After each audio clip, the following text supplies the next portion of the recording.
इसको इस तरीके से बस में बिठा के ले गया एज इफ कि टीचर कोई क्रिमिनल हो। एग्जामिनेशन डेट नहीं आती है, एग्जामिनेशन डेट आ जाती है तो एग्जामिनेशन जो सेंटर है उनका इतना गंदा हालात है ना फिलहाल कि जहाँ पर मतलब अगर अपन नॉर्मली भी 5 मिनट जाके वहाँ खड़े नहीं हो सकते। सर मुद्दे तो ऐसे हैं कि इन मुद्दों के लिए हमारे जैसे टीचर्स को तो आना ही नहीं चाहिए। सबसे पहला मुद्दा ये था कि जो एग्ज़ाम के रोल नंबर, एक एग्ज़ाम होता है सिलेक्शन फेज पोस्ट का, उस एग्ज़ाम के जो रोल नंबर जारी किए जाते हैं वो 1 दिन पहले 1.5 दिन पहले, और सेंटर आता है 1000 किलोमीटर 1200-2000 किलोमीटर तक। चलिए ठीक है, आपने सेंटर दे दिया, बच्चा वहाँ भी चला गया। वहाँ जाके जो देखता है कि एग्जैक्ट किसी लोकेशन में गाँव में 10 किलोमीटर अंदर सेंटर है जहाँ बच्चे को पैदल जाना पड़ा, और वहाँ जाके भी पता चलता है कि यहाँ पे जो पेपर था ही नहीं, ये लोकेशन चेंज, मतलब at a time centre change कर दिए गए हैं। सबसे बड़ा मुद्दा ये है कि आप पेपर को फेयर क्यों नहीं करा रहे। जो बच्चा 1000 किलोमीटर दूर यात्रा करके आप लोगों तक पहुँच रहा है, उसके बावजूद भी एग्जाम नहीं दे पा रहा है, तो एक बहुत बड़े शर्मनाक विषय है। हम कुछ कह नहीं रहे, हम तो ये नहीं कह रहे कि आप वैकेंसी निकालो, ये धरना भर्ती निकालने के लिए है ही नहीं।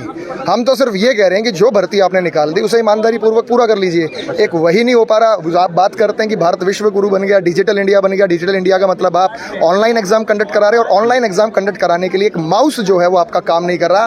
15-15 साल पुराने सिस्टम आप लोगों ने रखे हुए हैं, वो सिस्टम बंद हो जाते हैं, सिस्टम रीस्टार्ट हो जा रहा है। बच्चों की बायोमेट्रिक नहीं हो पा रही, बच्चों से जबरदस्ती साइन कराया जा रहा है कि आपने बायोमेट्रिक कराया जा रहा है कि आपका पेपर हो गया, जबकि बच्चा कह रहा है कि मेरा पेपर हुआ ही नहीं, मेरा सिस्टम बंद हो गया, मेरा पूरा टाइम सिस्टम ही बंद रहा। तो ऐसी क्या स्थिति होगी? तो क्या ये तानाशाही नहीं? हम तो सिर्फ ये रिक्वेस्ट कर रहे हैं कि हम कोई उग्र प्रदर्शन नहीं कर रहे हैं, हम तो बड़े शांतिपूर्वक डीओपीटी जा रहे थे, अपनी बातें रखने के लिए जा रहे थे।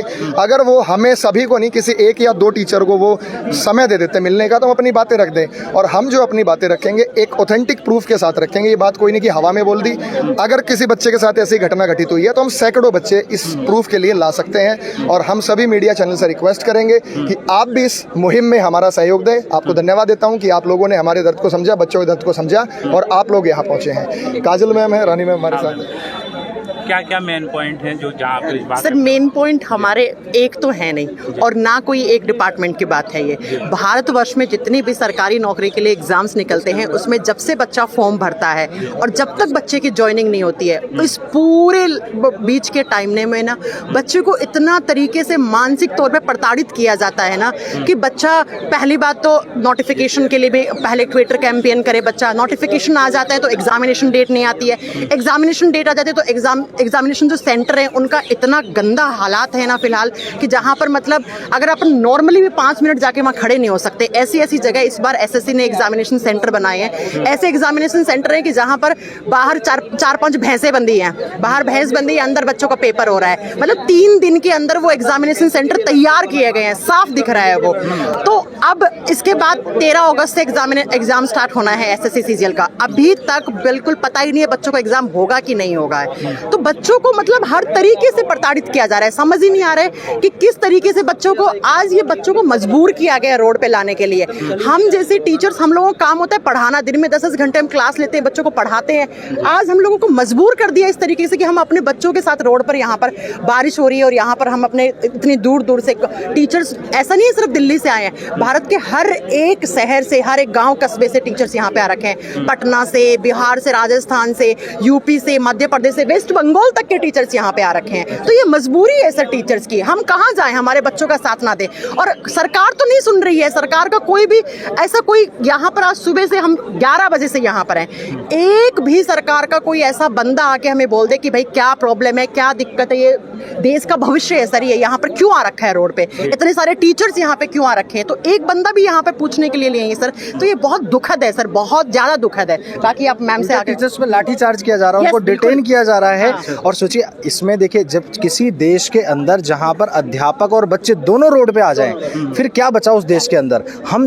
विश्व गुरु सपना देख रहे हैं सर बनने का 2047 तक। आप मुझे बताइए, क्या इस सिस्टम के साथ, इस सड़े हुए सिस्टम के साथ क्या हम विश्व गुरु बन सकेंगे कभी, जहां पर हमारे बच्चे मेहनत करने में कोई पीछे नहीं हट रहा है। एक बच्चे को मोटिवेशन तक लाने में, बच्चे को कंसिस्टेंट कंसिस्टेंट लाने में बहुत मेहनत चाहिए होता है सर।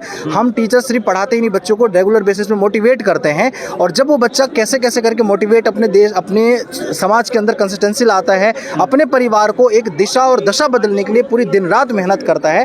और ये हमारा ऐसा सिस्टम है कि एक एग्जाम तक ढंग से नहीं कराया जाता। जिस बच्चे के पास 500-600 रुपये बैच परचेज करने के लिए उसको एक बार सोचना पड़ता है कि कैसे परचेज किया जाए, वो बच्चा 10,000, 2,000, 5,000, 10,000 लगा के जाके बच्चा कैसे कैसे इतने दूर सेंटर तक पहुंचता है, और उसको बस ये पता चलता है कि भाई यहाँ पर आपका आज एग्जाम नहीं हो पाएगा। जहाँ पर टाइमिंग है बच्चों की लैब से निकलने की 6 बजे, वहाँ पे बच्चों को 9:30-10 बजे निकाला जा रहा है। उसके अंदर कितनी लड़कियां हैं आप समझिए, हमारे देश के अंदर अभी रेप केसेस कोई कम नहीं है, और इतने आउट एरिया में जहाँ पे लड़कियों को रात के 10 बजे, आप खुद समझिए वो घर से एग्जाम देने के लिए इतनी दूर 500-600 किलोमीटर दूर गई है। क्या इस बात की सरकार ये जिम्मेदारी लेगी कि वो सेफ अपने घर पहुंच पाएंगी कि नहीं पहुंच पाएंगी? सरकार को ये जिम्मेदारी लेनी चाहिए कि नहीं लेनी चाहिए?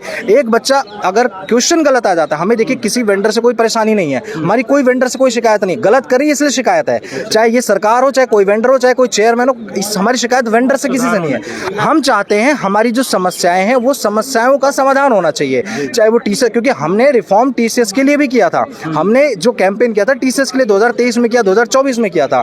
टीसीएस को बदलकर 1/3 दाम पर आज एडुकेटी आ रही है, वो भी ऐसे चेयरमैन को नहीं पता है कि ब्लैक लिस्टेड कंपनी जो कि राजस्थान के पटवारी एग्जाम के लिए ऑलरेडी एमपी के अंदर उसमें इतने सारे इसने ब्लैक लिस्टेड कंपनी को, आप इतनी बड़ी यूपीएससी के बाद एसएससी बड़े इतने बड़े आयोग को आप ऐसी जिम्मेदारी दे रहे हो, ऐसी ब्लैक लिस्टेड कंपनी को, कहाँ तक ये सही है? जहाँ पे बच्चों का टीसीएस में गलत सवाल आता था, 100 रुपए लिए जाते थे सवाल को सही करने के लिए। आप ये मुझे बताइए, शिक्षा को बदलने की या आप ये प्रणाली लेकर आ रहे हैं, या फिर शिक्षा से आप कमर्शलाइज कर रहे हैं, अपने आप को और अमीर बना रहे हो? हमारे देश में सर पैसों की कमी नहीं है किसी भी प्रकार से, बस उस पैसों को सही तरीके से इस्तेमाल नहीं किया जा रहा। वो पैसे सिर्फ अगर हैं तो भ्रष्ट नेताओं के पास है, हमारे भ्रष्ट सिस्टम तरीके से वो यूज कर रही है, हमारे बच्चों के लिए वो कतई यूज नहीं किया जा रहा है। आज भी हमारे देश का बजट जो है ना वो शिक्षा के प्रति बहुत कम है। तो अगर ये सपना देख रहे हैं ना 2047 तक का विश्व गुरु बनने का, वो कतई नहीं होने वाला है। अगर वो होगा तो सिर्फ वो कागजात में रहेंगे। चाहे वो अगर हम न्यू एजुकेशन पॉलिसी 2021 की आप देख लेंगे, आप मुझे बताइए 2021 के पहले और 2021 के बाद जो एजुकेशन पॉलिसी आई, कितना आप एजुकेशन के अंदर बदलाव देख पा रहे हैं? चाहे एग्जाम की बात करें, चाहे सिलेबस की बात करें, चाहे आप प्राइवेट स्कूल में फीस की बात करें, चाहे इंस्टीट्यूट की बात करें, कहीं कुछ भी बदलाव नहीं है। तो हमारा बस इस बार यही मुहिम है, किसी भी तरीके से हम सरकार को मनवा के रहेंगे, चाहे हमें किसी भी तरीके का कोई कार्य करना पड़े। मैं सुधारो मैम, कब से देख रहे हैं? सर सबसे पहले तो मैंने आज डिफरेंट चैनल्स में भी देखा, बच्चे यूट्यूब पे डाले हैं कि इन्होंने टीचर्स को इस तरीके से बस में बिठा के ले गया एज इफ कि टीचर कोई क्रिमिनल हो।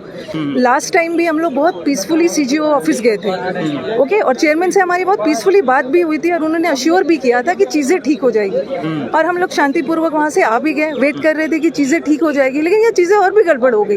और सबसे मतलब और बदतर चीज़ क्या हो गई कि अक्सर जब एग्ज़ाम हो जाता था तब हम लोग आते थे लड़ने फेयर रिजल्ट के लिए, कई सारे क्वेश्चंस रॉन्ग होते थे, आंसर्स रॉन्ग होते थे, बट इस बार क्या हुआ है कि एग्ज़ाम के पहले ही सबको सड़क पे आना पड़ रहा है, इंफ्रास्ट्रक्चर सही नहीं है, और उन्हें लगता है ना, और वो बहुत आसानी से एक्सक्यूज़ दे देते हैं कि ये सब चीज़ें तो होती है, और जहाँ जहाँ पे प्रॉब्लम हुआ हमने उस सेंटर को कैंसिल कर दिया।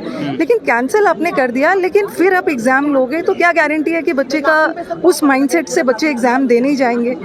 ठीक है, और आपके लिए लग रहा है ना कि जहाँ जहाँ पे एग्ज़ाम सही से नहीं हो पाया है आपने उस एग्ज़ाम को कैंसिल कर दिया, लेकिन बच्चों के माइंड पे तो इसका बहुत बुरा इफेक्ट पड़ रहा है। उनकी 2 साल की तैयारी है, आपके लिए तो 1 दिन की है, आसानी से एक्सक्यूज़ कर दिया। तो ये बहुत मतलब बहुत सारे कंट्री के लोग जब देखेंगे ये सब सर, और पूरे इंडिया से बाहर भी लोग देखेंगे, तो ये बहुत दुख की बात है ना। एग्जाम हो रहा है बच्चों का, समस्या जो है अभी से हो रही है इसी एग्जाम से कि और पहले? सर देखिए, टीचर्स के साथ हमारी समस्याएं थोड़ी बहुत रही थी, लेकिन हम लोग नॉर्मलाइजेशन को लेकर के या 1-2 मुद्दों के लेकर ही हम हमेशा जो है अगेंस्ट में रहते थे। लेकिन इस बार क्या हुआ कि सर सबसे पहली बार बच्चे ने फॉर्म भरा, सबसे पहले चैलेंज उसके सामने ये आ रहा है कि वो पेपर देने इतना दूर कैसे जाए। आपने 3 ऑप्शन मांगे थे, ठीक है, तीनों उसके सेंटर नहीं मिल रहे हैं, और सेंटर अलॉटमेंट भी जो है 1 रात पहले चेंज कर दिए जा रहे हैं। तो बच्चों को ये पता नहीं कि सर 12 घंटे का उसका टाइम मिला रहा है, 12 घंटे में वो अगर उसका पेपर बिहार पड़ गया तो सर जाएगा कैसे वो पेपर देने? पहली बात। दूसरी बात, सर जो जब सेंटर पे पहुंच रहा है तो उसकी टाइमिंग अगर 9 बजे है तो पेपर उसका 11 बजे शुरू कराया जा रहा है, दूसरी प्रॉब्लम। तीसरी प्रॉब्लम ये है सर कि जब बच्चा पेपर स्टार्ट कर रहा है तो उसके साथ माउस की प्रॉब्लम आ रही है, कीबोर्ड की प्रॉब्लम्स आ रही हैं, ये तीसरी बात होगी। चौथा सर, जो क्वेश्चन का आउट ऑफ सिलेबस पूछा जा रहा है, जो आपने एग्जाम पैटर्न दिया वो पैटर्न भी नहीं फॉलो कर रहे हो। पांचवी चीज सर आ रही है सामने कि जो पेपर आ रहा है, कई सारे क्वेश्चन ऐसे हैं जो कंप्लीट ही नहीं है क्वेश्चन है। हैं, तो उसमें तो सर बच्चों को प्रॉब्लम्स आ रही हैं। अगली चीज़ सर ये कि कई सारे एग्जाम सेंटर पे देखा गया कि ऑप्शन पहले से टिक करके आ रहे हैं सर, ठीक है, और जब बच्चे वहाँ पे सवाल कर रहे हैं तो उनसे मतलब आंसर पहले से मार्क करके आ रहे हैं सर, कई सारे सेंटर पे, जी सर, हाईलाइट होके आ रहे हैं, और जब बच्चे इस पे सवाल कर रहे हैं उनसे कहा जा रहा है कि आपका क्या नुकसान आ रहा है। अगली बात सर जो नेक्स्ट मुद्दा आ रहा है सामने कि सर बच्चे को जो है रात को 10-10 बजे तक सेंटर पे रोका जा रहा है सर। तो बताइए सर, इतनी दूर से बच्चे यहाँ पेपर देने जाती है, और पेपर भी आपने ऐसे जगह बचा रखे हैं जहाँ पे सिक्योरिटी का कोई मतलब नहीं है। आपने देखा होगा अलग अलग रील्स में कि एक दादी जी हैं वो सेंटर के बाहर लाठी लेकर बैठी हुई हैं, वो प्रोटेक्ट कर रही हैं सर। तवेला में जहाँ पे अभी सेंटर बना भी नहीं है, वहाँ गिट्टी बालू गिरा हुआ है, अभी बिल्डिंग ही नहीं बना है, बच्चा बेचारा वहाँ पहुँच गया अपना सेंटर समझ के। तो इन सब मुद्दों को लेके आए हैं, सुधार हो। सर अभी तो हमारी जो सर पहली मांग है कि जो फेज 13 का भी हमारे पेपर हुए हैं सर, इसकी प्रॉपर तरीके से ये जांच करके पहले सर ये पेपर कैंसिल होना चाहिए, पेपर ही सर कैंसिल होना चाहिए, और अगले जो हमारे एग्जामिनेशन है सर इसको अभी पोस्टपोन करना चाहिए जब तक सारी चीजें सुधार नहीं हो जाती, जब तक मेंटेन सब कुछ। एग्जैक्टली सर, क्योंकि 15 दिन बाद सीजल का एग्जामिनेशन होने वाला है सर, और ये चीजें चलेंगी सर तो फिर कभी सुधार हो ही नहीं सकता सर। जी सर। अभी यहाँ रिकॉर्ड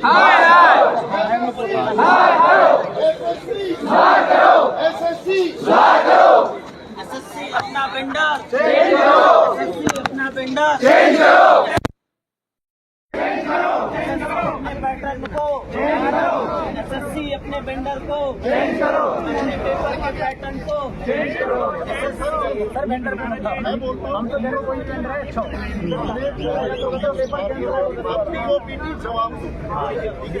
पेपर